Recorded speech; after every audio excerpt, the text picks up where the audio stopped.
Panalpina, the yellow boat, in the middle of those three in front from Hooker Group and Vanessa Dudley and Nutramatics. Yes, well, I think these two boats in front, Hooker Group and Panalpina, will probably fight out this race. The sou'wester is starting to fill in here along the course.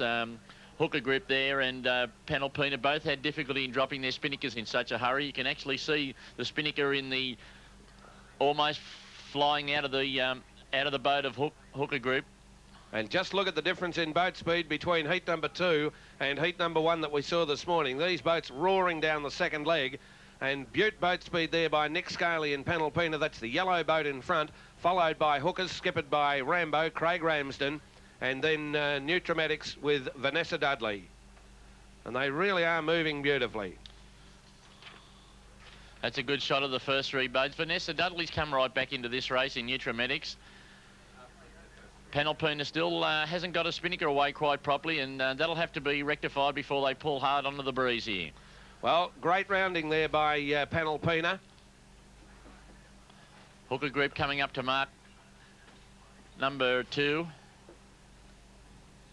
Oh, there's points if you touch that. In fact, I reckon the bloke was just about over the top of it in Hooker, but they were round successfully, followed by Vanessa Dudley in Nutramatics. But Hooker's round, 3 of the boats round, buoy number 2.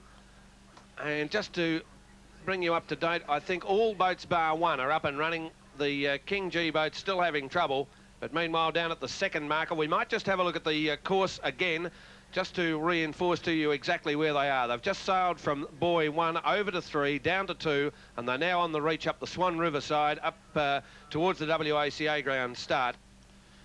I can also tell you too, you can just see the boat there arriving in the left-hand side of your picture. That's the United States crew, that's the Bell helicopter boat, who after that capsize are making up brilliant ground. Yes, they've certainly sailed well, and they've got themselves right back into this race, and they're not out of this race by a long shot. So both Panalpina and Hooker Group tacking there. A slow tack there by Panalpina has allowed Hooker Group to almost edge them out here. Hooker Group slightly to windward. And they've got to sail around this mark, and they will have to leave the mark to the left-hand side as they round it. There it is, just in the bottom of your screen there. And the other boat that's just tagging back towards the mark, you'll see it in frame shortly, is Vanessa Dudley in Nutramatics, with Bell helicopter also improving. But these two boats trying to set the top mark, back to buoy number 1 on the WACA ground side of the course. And it looks like Hooker Group are going to be first round. So good sailing there by Craig Ramsden. He's really roaring round the course. Look at that for speed. That was very well done there by Hooker Group. They've certainly got themselves back into this race. Now this will be you'll notice there the Panalpina is jibed onto another tack, and Hooker Group running over closer to the shore. They're now jibing. Almost run. Looks like they're going to spend a stint in the sin bin the way they're going, but they're sailing straight through the sin bin. And they're having a little bit of trouble with this freshening breeze handling the boat, and that's enabled Scaley to get away in Panalpina. Whoops. The race is the other way, fellas. Now that's what I call going to the sin bin. Well, those corners there, we better tell you about the sin bin in case you're seeing this for the first time. Misdemeanors on the course are not settled by trips to a protest room later in the evening. You get on-the-spot fines of between 15 seconds and 2 minutes, and that's the corner of the sin bin that the Hooker Group have just sailed into. Look at Bell helicopters improving. Superb work by the American crew, led by Jonathan McKee. There's the leader, Scaley, setting into the second leg of the second lap, with the chase boat out there just behind him. We might go out to Keith Wheatley on the chase boat now for an update on the conditions. Over to you, Keith. It's freshening all the time out here. I'm standing here in about 15 knots of wind, I'd say.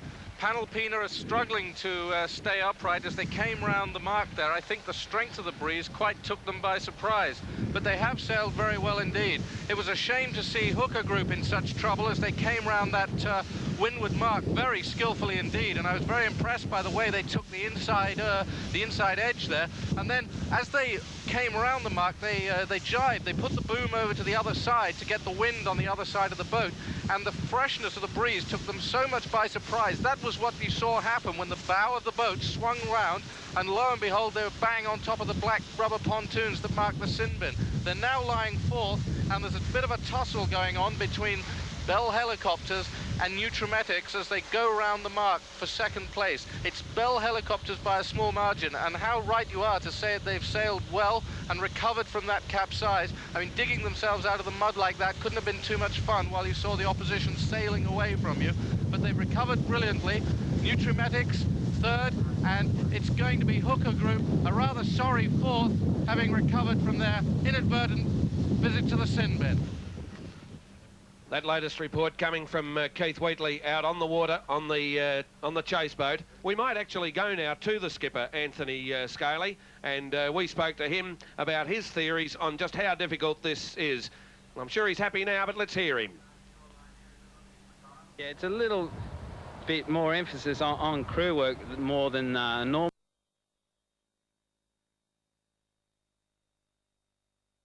Helicopters just trying to set that number one buoy. Hookers following, and then in the background there, Nutrametics. So the battle there for second, third and fourth place, although I'm sure that the lads, Jonathan McKee and his crew on Bell Helicopters, given the way that they've sailed up through the field, would still have their thoughts very firmly set on the 20 points available for winning this event. Yes, Panalpina won't want to put a foot wrong, because the American team here are certainly putting the pressure right on them here now. Hooker Group there just rounding mark number one have done very well. It's edged out Nutrametics, who was in front of them at the last mark. Bell Helicopters just coming down to complete their next lap, their second lap. Just setting the spinnaker, filling rapidly. The conditions now getting quite lively by comparison to the previous few hours that we've experienced here today. And Jonathan McKee, an Olympic gold medalist, really handling this 18-foot skiff beautifully. It must be very difficult to make the transition. It's so unlike anything he's ever sailed before. Just what sort of steps would he have had to take to get used to this? Well, the only way you can get used to these boats is sailing, and you've got to put the hours in on the water. And these guys have been sailing virtually out there, sailing every day of the week, and they've certainly done their homework. They've put a lot of practice in, and it's the only way they can get in. It's completely different to any other type of class in the world.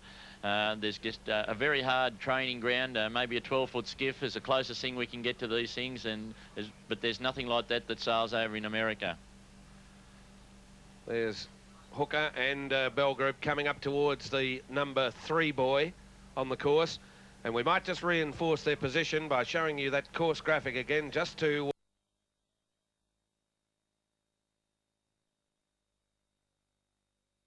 through the water. Out goes Nick and his crew out onto the trapeze. There they are, pulling on the tiller, just paying her off the wind a little bit, heading down towards the marquee, towards the red and white striped marquee. He's trying to get a little bit of speed on the boat. As he gets more speed, he'll point her up higher, up towards the road bridge. Down they go. You see the wind's very fluky off this shore. You've got a lot of towers from the cricket stadium. You've got the grandstand built specially for Grand Prix sailing, and all these things contribute to the wind dying in patches. It's what one of the skippers was talking about. You get darkies on the water. Okay, thanks for that, Keith. Panalpina flying down, but there's a bit of a mess behind them. As you saw, as Keith was giving us that report from out on the water, USA, the Bell Helicopters unit went over, and now Vanessa Dudley's decided it's a bit hot and she needs a swim, and that's Nutrametics down in the drink. You could just see Panalpina going across in the background there, and there's Panalpina, the leader, and really the only thing giving him threat now is the Hooker Group. And Panalpina moving up beautifully now. And there's the Hooker boat down on the top marker, coming round now. And that's first and second on the race course, but there's a bit of a mess behind them. Yes, Hooker Group's done well to get into this race, and it just shows you that you can't relax for 1 minute. Bell Helicopters, after fighting hard to get back into this race, has blown its chance by capsizing down there on mark number 2. There we can see Vanessa Dudley standing on the centreboard there as they have to get that spinnaker down. These boats are that heavy that the spinnaker has to be dropped. They have to stow the spinnaker away in the boat before they can right the boat, and it's a very time-consuming job. Well, actually, the wipeout by Bell Helicopters was something to behold. I think that while we were getting that report from Keith Wheatley, you saw the blokes dropping from the top of those trapezes right down towards the mast, and that's a very, very dangerous thing. You could be very badly injured. Nutrametics over, Mind you, Anthony Scaly in Panalpina doing a beautiful job here with his crew. And despite the fact that these conditions are extraordinarily difficult for them, these race machines are so highly tuned that one vague error and over you go for a swim. Yes, there's certainly no second chances in these boats, and I'm sure Jonathan McKee will agree with us there. Having a lot of difficulty getting that boat up there. They've got to be careful they don't end up over on the shore there as well. They've certainly spent a lot of time taking the depths of it out there at the moment, and they'll be able to tell us how shallow it is in all parts of the river. There's Panalpina now coming up to round the top mark number 1. You'll find they'll play it very safe down this run here with a very good lead over Hooker Group. Just jibing now. That allows them a better sailing angle to set their spinnaker. One of the extraordinary things about these boats, Larry, is the permanent spinnaker pole that they carry. Is that a new innovation, or have they always carried that permanent spinnaker pole? No, over the last few years, this has been developed. Actually, the person that developed it is Andrew Buckland, who was a sheet hand on Panalpina. This makes it easier for setting, makes more efficient sail shapes. Those spinnakers are actually very similar to the Genicas that were very controversial only a matter of weeks ago in the America's Cup. And probably they may have gained some of their ideas from the 18-foot skiffs. Panalpina enjoying quite a reasonable lead now as it comes down to finish its third lap, I think it is. The excitement here. Yes, the end of lap 3 and Panalpina going over. I don't mean literally, but I mean with speed, and Panalpina out in the lead by the best part now of 400 to 500 metres over Hooker Group. And they really are moving beautifully as the Fremantle Doctor is starting to strengthen quite dramatically here. And there's the mess with Bell Helicopters. Actually, it's an interesting boat, skippered by Jonathan McKee, and coincidentally, we spoke to him the other day about scary experiences. Well, sailing an 18-footer can be a pretty scary experience, even for experienced sailors. The speeds that you're going at and just the degree of control you have, especially, say, on a 2-sail reach, means that it's mighty stressful. If you miss one shift or one puff in an 18-footer, it can be pretty serious consequences. Hooker Group boat coming round in second place. And with the disasters that have befallen some of the other competitors. It always makes it very easy to stay with the top guys. So we've been extremely lucky to get our boat speed come all together for the world titles that we've just sailed in. And hopefully the boat's going to stay in tune on this flatter water. And we say with our combined boat speed and our young, agile crew, we're going to really push it all the way. Well, we might go out to Keith Wheatley now in the chase boat. He's sitting out alongside the Hooker Group boat. Keith, do you think that the Hooker Group boat is catching Panalpina at all? Yes, I'd say she was making up some ground. The Hooker Group is sailing absolutely beautifully. I've seldom seen a crew so in harmony and so in balance. Their bodies almost move at the same time, and so they're adjusting to the shifts in the wind so exactly that the boat is almost always upright, and an upright boat is going faster than one that's tilted over. They also did an extremely good job avoiding the carnage over by the other shore, where you had Nutrimetics in the water and Bell Helicopters at the same time. What a mess over there. Looked like a freeway accident. Yes, it reminded me so much of what you often see in, I mean, it's called Grand Prix yachting. Grand Prix sailing. It reminded me very much of Grand Prix motorcar racing with bingles that you can see there, with a lot of the field wiped out. And indeed, it was very untidy as those boats lost contact with the water. But doesn't that Hooker Group boat look to be moving beautifully now? Yes, it's perfectly trimmed. They're just coming up to the rounding of the mark there, and I think they've definitely closed the gap there a bit, but just don't know whether they've just given them a little bit too much start. Another jibe. You can notice the outriggers there. There's a blue mesh there. It acts like a trampoline, so the guys can actually run across there. Setting of the spinnaker there. And will it fill? Yeah. It will now. Bit of trouble, few of the ropes jammed there. So many ropes on these boats for the different controls that they quite easily get in a big bunch of knotted rope there at the bottom of the boat, and can prove pretty fatal at times. So up they come towards the finish line yet again. And away they go, the end of lap 4 for the Hooker Group boat. Actually, when I see that... A standing start, they can accelerate at enormous speeds. And there's the leader, Panalpina, just going down the back straight there, with Hooker approaching buoy number 3, just about to go round. See their Bell helicopters in the left-hand side of the screen. Just seems to have sorted themselves out from running aground over there again. I think they may have taken a machete to it. The lead time for Panalpina, as I look at the computer printout here, through the last lap, they lead by 1 minute and 10 seconds. So, if anything, they've stretched the gap slightly. Split time for the previous lap, Panalpina 6 minutes 7, Hooker Group 6 minutes 10. So, just pushing that lead out a little bit more. Hooker Group will have to be very careful here. It doesn't. There's Bell helicopters capsizing again. Oh, it was very interesting, Neville. Yesterday, the sheet hand on Bell helicopters was actually hit on the head by one of those wings as it collapsed after they capsized, and was suffering from concussion, mild concussion last night. And it's lucky he was out there sailing today. Just shows you how tough these guys are and how dangerous it can be out there.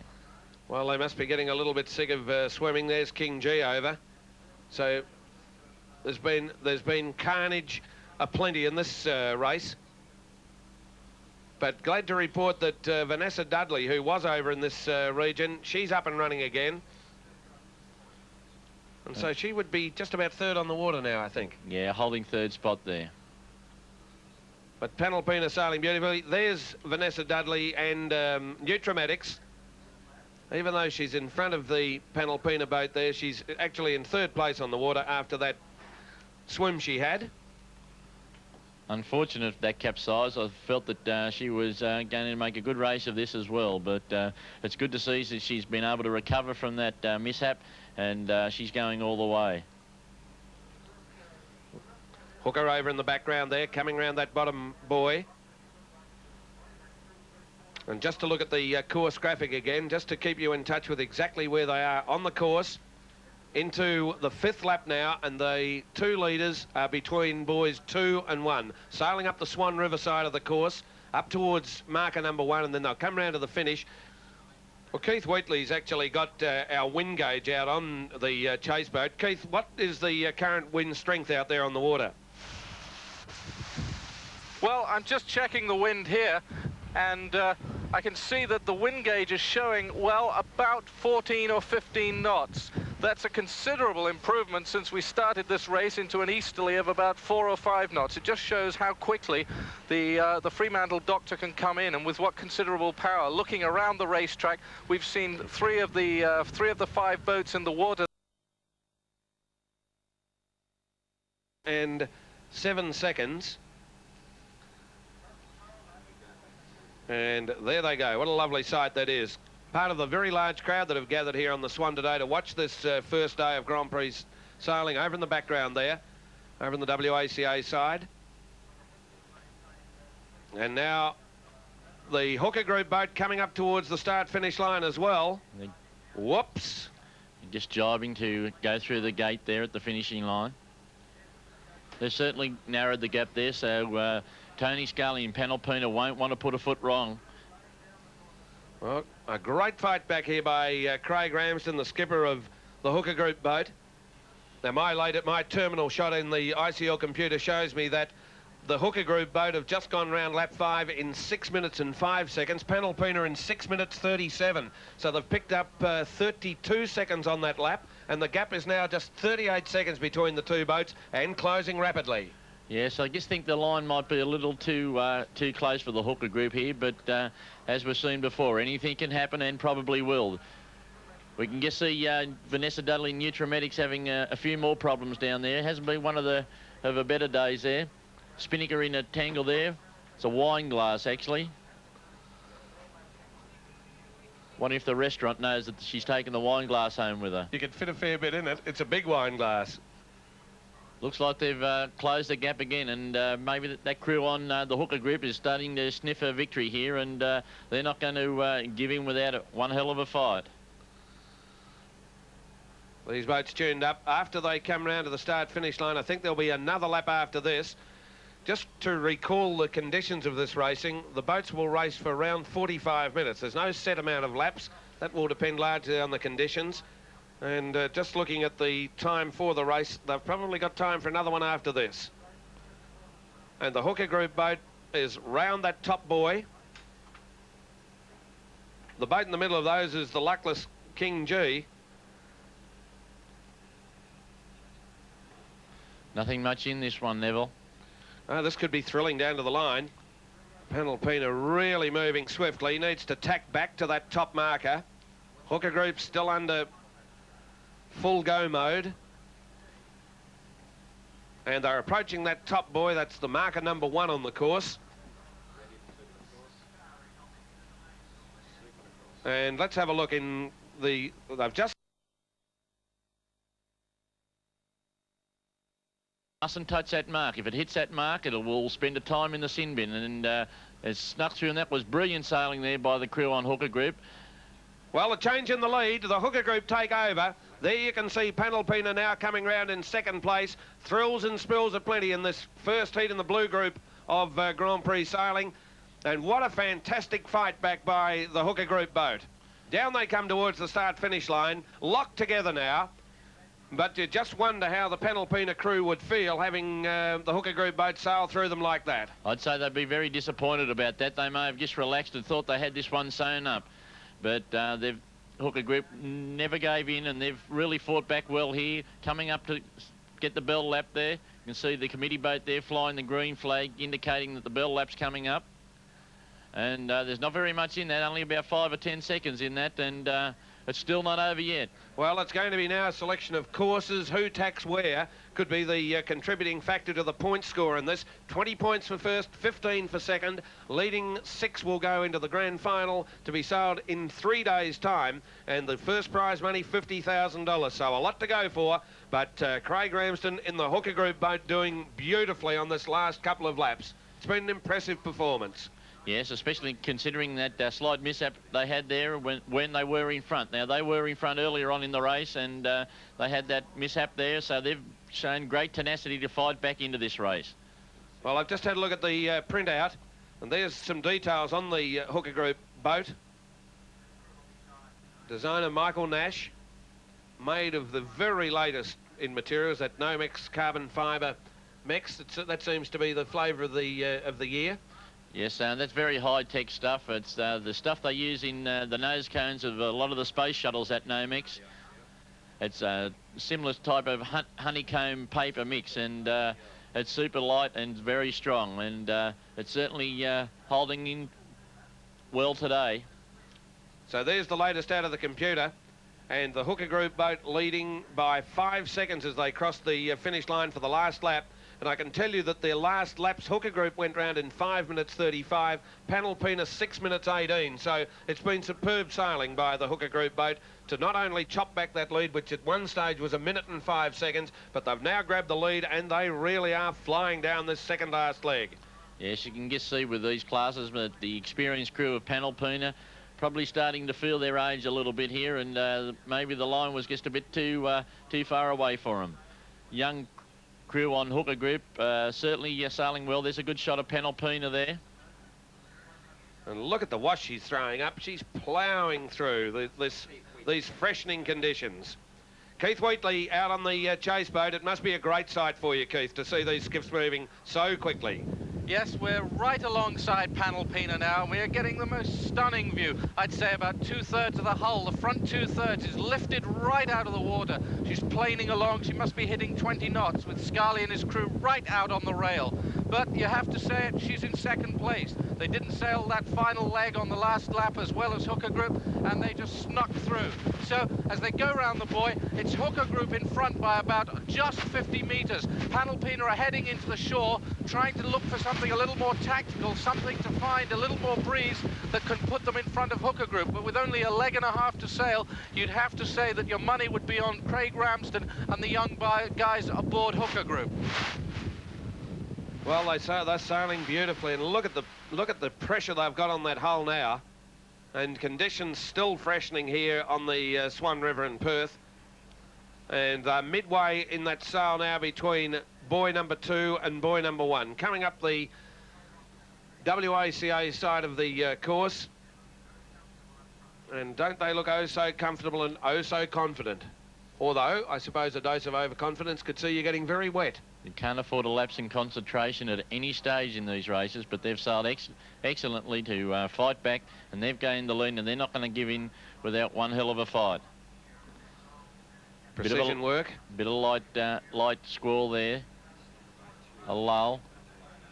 The front person there, Scott Ramsden, the forward hen, running in and out to keep the boat on an even trim. Well, Panalpina there in the background had a lead of 1 minute and 5 seconds, have been sailed through by the Hooker Group boat. Can they, in the dying stages of this race, just find that little bit of extra boat speed and pick them up? Indications are maybe not, because the Hooker Group boat, they've really got this moving sensationally now. And this might have a bit to do with rig selection. Oh, well, I think they both got their number 2 rigs on, but I think you'll find that the rig on Hooker Group is slightly smaller, more efficient sail shape, and they're ideally suited to these sorts of conditions. The sails on Panalpina are a lot squatter rig, a lot longer on the boom, and I think you'll find that that's why they've sort of suffered a bit as this breeze has freshened. Hooker Group just coming up to round the number 1 mark, and with just a short run to the finish. Took that mark rounding very closely. That could have proved costly. And away they go into the final leg of the course. Just to run through the placings as they stand at the moment, Hooker Group leading from Panalpina. Bell Helicopters have sailed up into 3rd place, followed by Nutramedics and King G. Those last 3 boats that I'm talking about, Bell Helicopter, Nutramedics and King G, having all sorts of trouble, which thankfully for the Hooker Group boat, they have seemed to stay away from. And what a great sail by this young crew as they come up towards the finishing line to take the hooter and victory in the first lap of the Blue Group, and the 20 points that go with it.